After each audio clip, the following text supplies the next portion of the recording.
ఓం నమ శివాయ ఛానల్కు స్వాగతం అండి. అందరికీ నమస్కారం అండి. ఈరోజు ఈ వీడియోలో మనం కన్యా రాశి వారి యొక్క జాతకం గురించి తెలుసుకుందాం. వీరి జీవితానికి సంబంధించినటువంటి ముఖ్యమైన అంశాలు ఏంటి, అలాగే 2026వ సంవత్సరం మే 20వ తారీఖు బుధవారం రోజున వీరి యొక్క దినఫలాల ప్రకారం కన్యా రాశి వారికి ఏ విధంగా ఉంటాయి. ఈ రోజు దినఫలాల ప్రకారం సాయంత్రం 5 గంటల లోపు ఒక ఫోన్ కాల్ వస్తుంది. శ్రీ కంచి కామాక్షి అమ్మవారి జ్యోతిశక్తి పీఠం.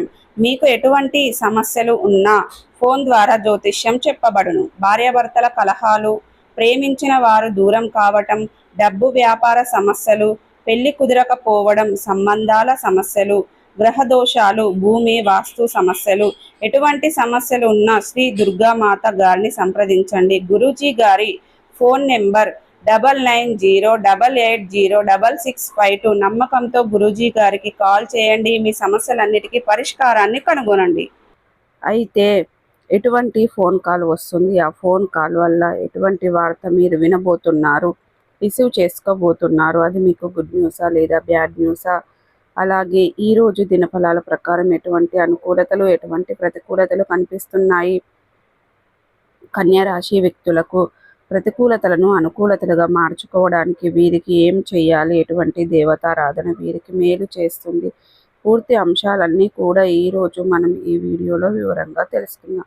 వీడియోలోకి వెళ్ళే ముందు ఫ్రెండ్స్, మా చిన్న రిక్వెస్ట్ ఏమిటంటే, ఇదివరకు మా ఛానల్ను మీరు సబ్స్క్రైబ్ చేసుకున్నట్లయితే కనుక సబ్స్క్రైబ్ చేసుకోండి. అలాగే పక్కన ఉన్న గంట సింబల్ ఆల్ అప్డేట్స్ మీద క్లిక్ చేయండి. అప్పుడే మేము అప్లోడ్ పెట్టే ప్రతి ఒక్క వీడియో నోటిఫికేషన్ అనేది మీకు వస్తూ ఉంటుంది. నోటిఫికేషన్ రాగానే వీడియోను ఓపెన్ చేసి మీ రాశి గురించి, మీ జాతకం గురించి తెలుసుకోవచ్చు. అలాగే మీ ఫ్రెండ్స్ అండ్ ఫ్యామిలీ మెంబర్స్లో ఈ రాశి వారు ఎవరైనా ఉంటే వారికి కూడా షేర్ చేయండి. ఎక్కడ కూడా స్కిప్ చేయకుండా ఎండ్ వరకు చూడండి. అప్పుడే మేమేం చెప్తున్నామన్న విషయం అనేది మీకు పూర్తిగా క్లారిటీగా అర్థం అనేది అవుతుంది. సో ఇక ఏమాత్రం లేట్ చేయకుండా వీడియోలో వివరాల్లోకి వెళ్తే కనుక, కన్యా రాశి అనేది రాశి చక్రంలో 6వ రాశి. ఉత్తర 2, 3, 4 పాదాలు, హస్త 1, 2, 3, 4 పాదాలు, చిత్త 1, 2 పాదాల్లో జన్మించిన వ్యక్తులు కన్యా రాశిగా పరిగణించబడతారు. ఈ రాశికి అధిపతి బుధుడు. ముందుగా వీరి యొక్క వ్యక్తిత్వాన్ని మనం గమనిస్తే గనక, కన్యా రాశి వారు చాలా మంచి వ్యక్తిత్వాన్ని కలిగి ఉంటారు. అలాగే సిస్టమేటిక్గా ఉంటారు, క్రమశిక్షణ కూడా కలిగి ఉంటారు. బంధాలకు అనుబంధాలకు చాలా ప్రాధాన్యతను ఇస్తారు. అలాగే మేలు చేసిన వ్యక్తులను ఎప్పటికీ మర్చిపోకుండా గుర్తు పెట్టుకుంటూ ఉంటారు. కొత్త వ్యక్తులు ఎవరు పరిచయమైనా కానీ, పాత స్నేహితులను కానీ, బంధుత్వాలను కానీ అస్సలు వదిలిపెట్టరు. క్రమశిక్షణతో నూతన విజయాల కోసం నిరంతరం ప్రయత్నం చేస్తూ ఉంటారు. కానీ కొన్ని సందర్భాలలో క్రమశిక్షణ నిలవని పరిస్థితులు కూడా వీరికి ఎదురవుతాయి. కార్యరంగంలో దూకుడుగా వ్యవహరిస్తారు. కార్యదీక్ష, కార్యదక్షత కూడా వీరికి ఉంటుంది. మంచి చెడులు ఆలోచించిన తర్వాతే కార్యసాధన కూడా మీరు చేస్తారు.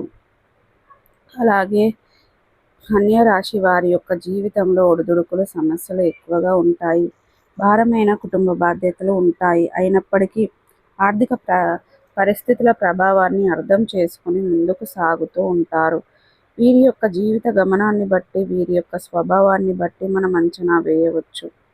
పరిస్థితులకు తగినట్లుగా చురుకుగా వివరించే స్వభావం అనేది ఈ యొక్క మిథున రాశి వారు, కన్యా రాశి వారిలో మనకు అధికంగా కనిపిస్తూ ఉంటుంది.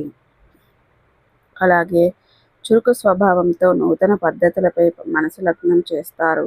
అయితే ముఖ్యంగా విషయంలోకి వస్తే గనక, 2026వ సంవత్సరం మే 20వ తారీఖు బుధవారం రోజున వీరి యొక్క దినఫలాల ప్రకారం సాయంత్రం 5 గంటల లోపు మీ యొక్క బంధువుల్లో ఒకరి నుండి మీరు ఫోన్ను రిసీవ్ చేసుకోబోతున్నారు.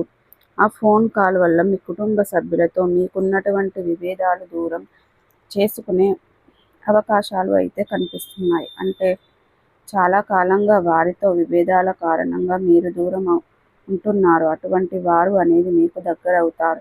ఒక ఫోన్ కాల్ ద్వారా, ఒక ఫోన్ చేయడం ద్వారా మీరు దగ్గర అవుతారు.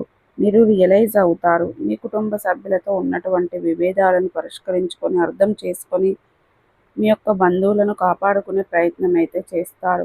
ఊహించని సంఘటన అయితే ఈరోజు సాయంత్రం 5 గంటల సమయంలో జరిగే అవకాశాలు కనిపిస్తున్నాయి. మిగిలిన అంశాలు మిశ్రమంగా ఉన్నాయి కన్యా రాశి వారికి. సో చూసారు కదండి ఫ్రెండ్స్, ఈ వీడియో కనుక నచ్చినట్టయితే ఖచ్చితంగా లైక్ అండ్ షేర్ చేయండి. మరిన్ని మంచి మంచి వీడియోల కోసం మా ఛానల్ అనేది త్వరగా సబ్స్క్రైబ్ చేసుకోవడం మర్చిపోకండి ఫ్రెండ్స్.